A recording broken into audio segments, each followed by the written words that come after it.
Muislamu yoyote akiyafanya haya mambo manne atakuwa anapendwa zaidi na Allah subhanahu wa ta'ala, na katika hayo mambo manne atakayoyafanya pia ni mambo pendwa zaidi na Allah subhanahu wa ta'ala.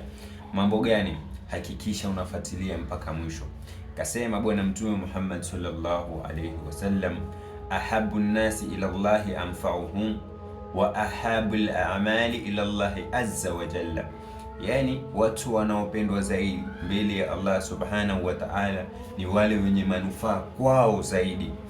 Yani manufaa kwangu mimi, ile ninafanya jambo la khairi kwa ajili ya Allah, ninajinufaisha kwa sababu ninaleta mapenzi baina yangu na Allah, na pia yale mambo ya khairi ninapata thawabu.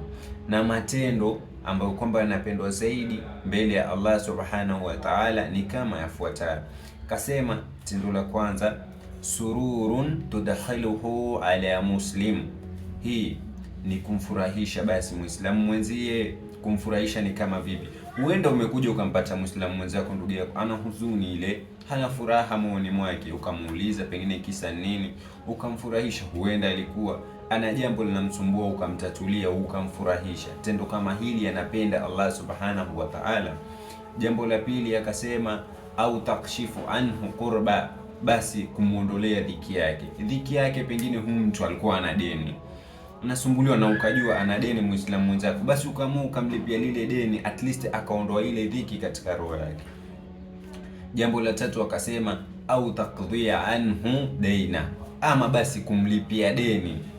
Kimlipia mtu deni Allah anapenda zaidi, kwa sababu deni ni kitu ambacho kwamba huwa kinamsumbua mtu mmoja, haswa kuna watu hawanaga subra. Ukishawakopa unaweza kumwambia nitakulipa siku fulani, pengine hiyo siku hukujaliwa mwenyewe, mipango yako ilikuwa unaitarajia haikuingiliana, basi akawa anakupeleka mbio mpaka unakuwa una furaha. Kabla sijakamilisha jambo la nne na la mwisho, hakikisha unawasambazia waislamu wenzako kama sadaqatul jariya. Hili jambo akasema, au tatridu anhu jua, au kumuondolea muislamu mwenzako njaa yake. Huenda huyu muislamu ana mtihani, ana njaa ukampata, basi wewe ukamuondolea ile njaa, ukamsaidia na chakula au ukamsaidia na hela akanunua chakula, basi Allah subhanahu wa ta'ala anakupenda zaidi na anapenda haya matendo pia uliyoyafanya.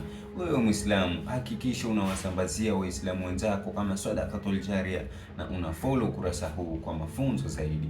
Assalamu alaikum, Jumaa Mubarak.